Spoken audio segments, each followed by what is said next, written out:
morfologia das determinantes oclusais. Se eu não planejar bem a minha alteração, sabe o que vai acontecer? Todos os meus tratamentos vão ser cosméticos, não vão ser estéticos. Se eu não planejar, qual é a diferença do cosmético para o estético? A diferença do cosmético para o estético é a seguinte: o cosmético, o clareamento é um cosmético. Se você faz só o clareamento no seu paciente, ok, você fez um tratamento cosmético, nada, não há um problema nesse ponto. Mas se você quer reabilitar, entregar um tratamento estético funcional, aí é outra questão. Você tem que pensar em função, você tem que pensar em dor, você tem que pensar em mastigação, você tem que pensar o que aquele paciente ele precisa em biomecânica. Então, a gente tem que pensar na biomecânica da ATM, a gente tem que pensar no transpasse vertical horizontal e a gente tem que pensar no que eu posso alterar ou não desse paciente.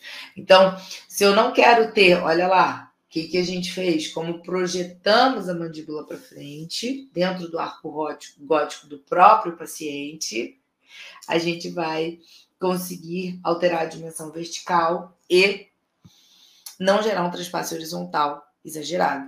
Se a gente não gerar um transpasse horizontal exagerado, eu posso não fazer a palatina do meu paciente. Então, lembre-se disso, a alteração de dimensão vertical, ela depende de vários porquês, e esses porquês estão na mão de nós, dentistas. Não delega para o técnico algo que é sua responsabilidade.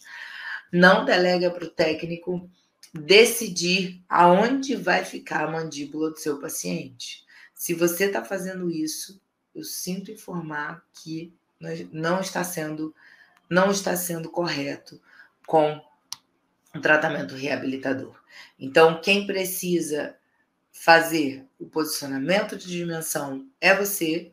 Quem precisa entregar o tamanho estético do central é você, mas quem precisa falar para o paciente que ele tem ou não tem espaço biológico articular, espaço funcional livre, espaço de transpasse vertical. Se você não tem isso, então é necessário alterar a dimensão vertical de oclusão.